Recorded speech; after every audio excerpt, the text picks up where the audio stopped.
Good morning, my dear students. Welcome back to my channel Rudra Chemistry Classes by Chirag Pahuja. जैसा हमने आपसे promise किया हुआ है कि we will study the chemistry on daily life examples. So I'm back again with some new interesting topic. We were doing the general organic chemistry. General organic chemistry के topics हो रहे थे. तो आज मैं आपके लिए टॉपिक लाया हूँ हाइपर कॉन्जुगेशन. हाइपर कॉन्जुगेशन जैसे मैंने बात किया था डेली लाइफ के एग्जाम्पल से ही बताऊंगा पूरी केमिस्ट्री को. तो क्या हम हाइपर कॉन्जुगेशन भी पढ़ सकते हैं? ये टॉपिक ना बच्चों को बड़ा कंफ्यूजिंग सा लगता है. बुक्स में बहुत बड़ी बड़ी लाइनें दी होती है, ये एक्सप्लेन क्या होता है, वो एक्सप्लेन क्या होता है, तो बच्चा बड़ा कंफ्यूज हो जाता है. तभी बच्चे को जनरल ऑर्गेनिक जीओसी में बड़ी प्रॉब्लम आती है. बट जैसे कि आप मेरे सब्सक्राइबर हो तो मेरा काम है आपकी जो प्रॉब्लम है उनको सॉल्व करना, प्लस आपको इजी से इजी कंटेंट प्रोवाइड करना सो दैट आप अपने पीएमटी का एग्जाम हो, 12th बोर्ड का एग्जाम्स हो, 11th क्लास हो या फिर कोई भी कॉम्पिटिटिव एग्जाम्स हो, आपको उसके लिए ज़्यादा मेहनत ना करनी पड़े. हाइपर कॉन्जुगेशन बहुत इंपॉर्टेंट है पीएमटी एग्जाम्स के लिए, जेई मेंस के लिए बहुत इंपॉर्टेंट है. ध्यान से देखना इस टॉपिक को. सिंपल सा टॉपिक है वैसे तो, बट थोड़ा सा ध्यान देंगे तो 1 मिनट के अंदर समझ आ जाएगा. देखो हाइपर कॉन्जुगेशन क्या होता है, एक सिंपल बड़ी सिंपल लाइफ की चीज़ है. जैसे कि आपको रास्ते में कोई अगर बेगर दिख जाए, भिखारी दिख जाए, ठीक है, आपके पास सफिशिएंट अमाउंट ऑफ मनी है, हम मान के चलते हैं आप सक्सेसफुल हो और आप मेरे सब्सक्राइबर हो तो आप सक्सेसफुल हो ही जाओगे. तो मान के चलते हैं आप सक्सेसफुल इंसान, आपके पास इनफ अमाउंट ऑफ मनी है सो दैट आप अपनी नीड्स पूरी कर पाओ, आपके पास इनफ अमाउंट ऑफ मनी है. आपको कोई रास्ते में भिखारी दिख जाता है या कोई बेगर दिख जाता है, आप क्या करोगे? भाई मेरे पास तो बहुत पैसा है, मैं थोड़ा सा दान कर देता हूँ या फिर थोड़ा सा मैं उसको डोनेट कर देता हूँ. यही होता है हाइपर कॉन्जुगेशन के केस में. है आप सोचोगे सर इतना सही होता है, हम तो पढ़ते रहते हैं, हमें तो समझ ही नहीं आता है, हमें तो हर दूसरे तीसरे दिन पढ़ना पड़ता है तब जाके हम याद कर पाते हैं. नहीं बेटा, रटना ही नहीं, सिर्फ समझना है. ठीक है, जिसके पास पैसे नहीं है, जिसके पास कुछ डेफिशिएंसी है किसी भी चीज की, अगर आप उसको, जैसे बेगर है उनके पास पैसों की कमी होती है, आपने भिखारी को पैसे दिए, वो हाइपर कॉन्जुगेशन है. एक example, carbocation CH3CH2 positive, carbon के ऊपर पॉजिटिव चार्ज कार्बोकेटायन होता है.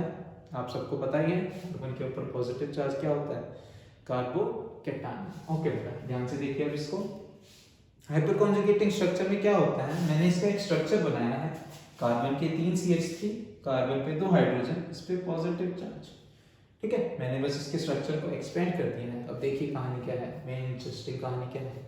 अब जिस कार्बन पर पॉजिटिव चार्ज है, हमें देखते ही दिख गया ये तो पुअर पर्सन है, जैसा मैंने आपको पढ़ाया हुआ है. अगर किसी ने मेरी वीडियो नहीं देखी है मैं डिस्क्रिप्शन में डाल दूंगा कार्बोकेटायन की video. Okay, come back to our topic.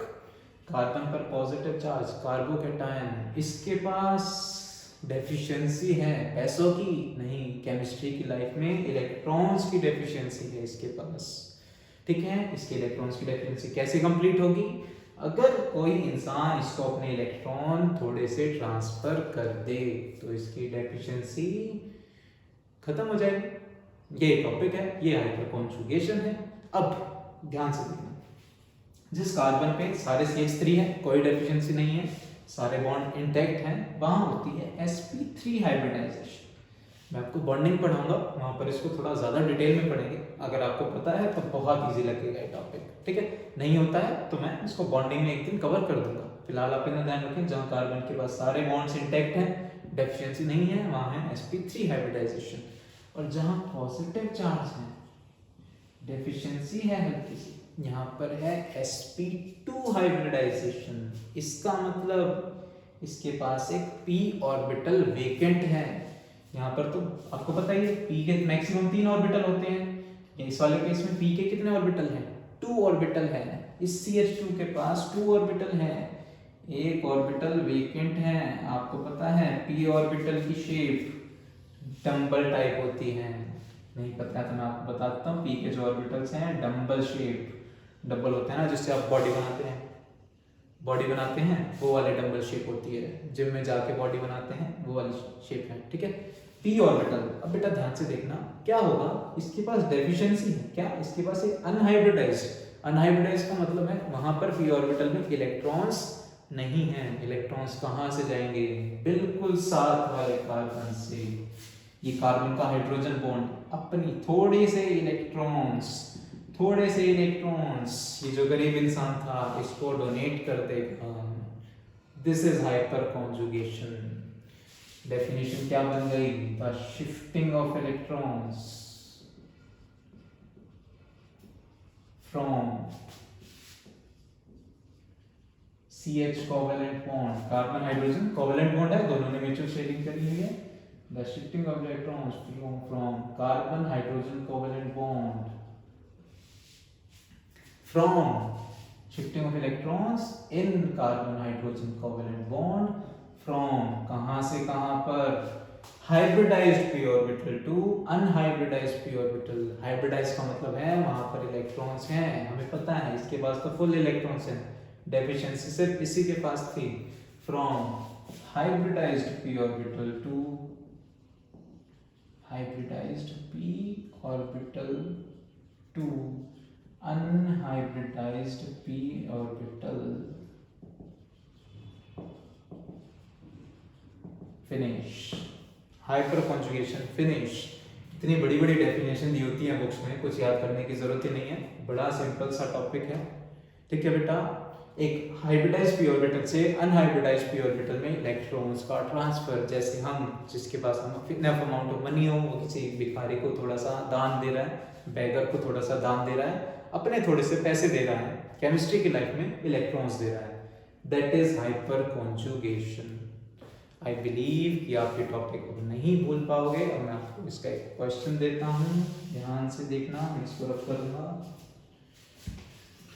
Okay बेटा, ध्यान से देखना, डेफिनेशन में लिखे रहने देता हूँ, देखिए फटाफट फटाफट फटाफट जल्दी देखो।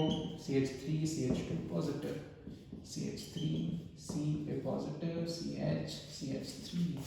सर ये तो आप कार्बोकेटायन कराने लग गए। हाँ बेटा, कार्बोकेटायन है ही इतना इम्पोर्टेंट, पहली वीडियो बनाई इसलिए थी क्योंकि इसकी यूज बार बार आते रहते हैं। ध्यान से देखना, ये कैसा कार्बोकेटायन था? Primary, secondary, tertiary.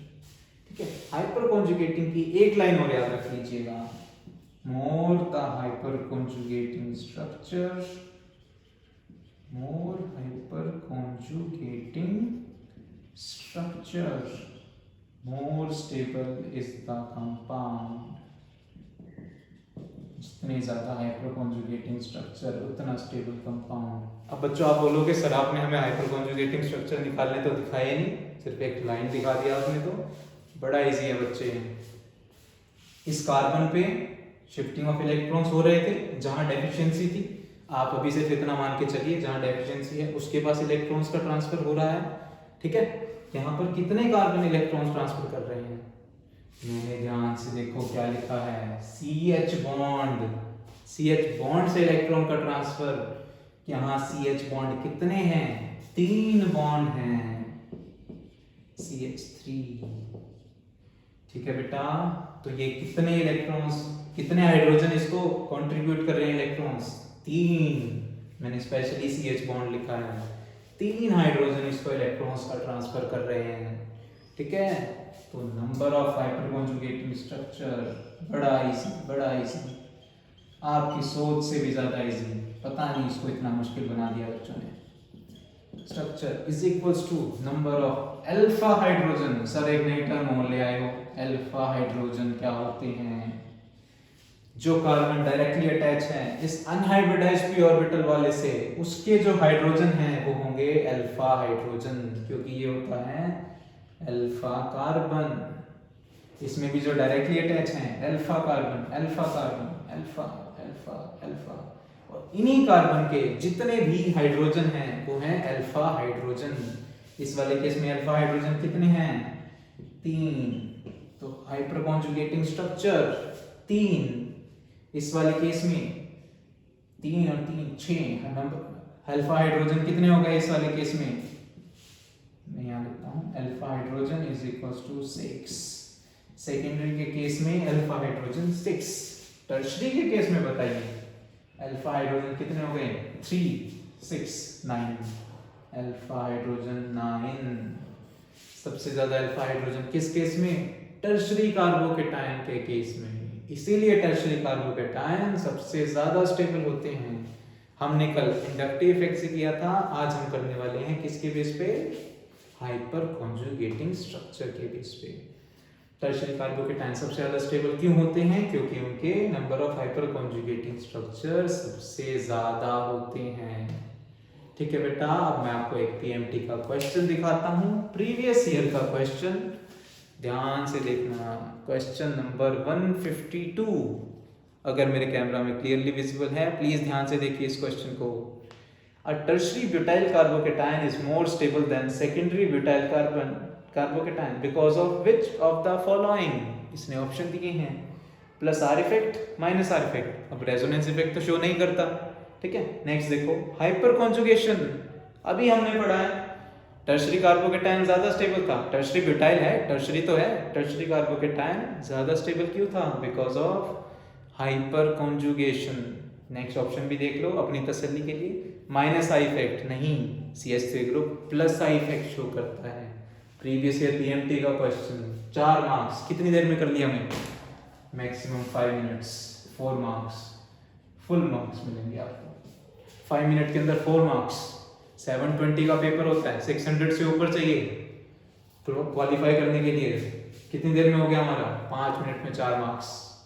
कहने का meaning 1 minute is equal to 1 marks. इसी तरह स्मार्ट वर्क करना है, हमें डेली लाइफ से पढ़ना है ताकि हमें रिवीजन की नीड ना पड़े। जो भी बच्चे कहते हैं सर हमने रिवाइज नहीं किया, रिवाइज तब करना पड़ता है जब हमें उस चीज़ का रट्टा मारा होता है, क्रैम्प किया होता है। आप डेली लाइफ पे पढ़ो, आपको इसको पढ़ने की दोबारा ज़रूरत नहीं पड़ेगी। इसी तरह के टॉपिक्स के लिए मेरे चैनल को सब्सक्राइब करना। मिलते हैं नेक्स्ट लेक्चर में। Okay students, bye bye.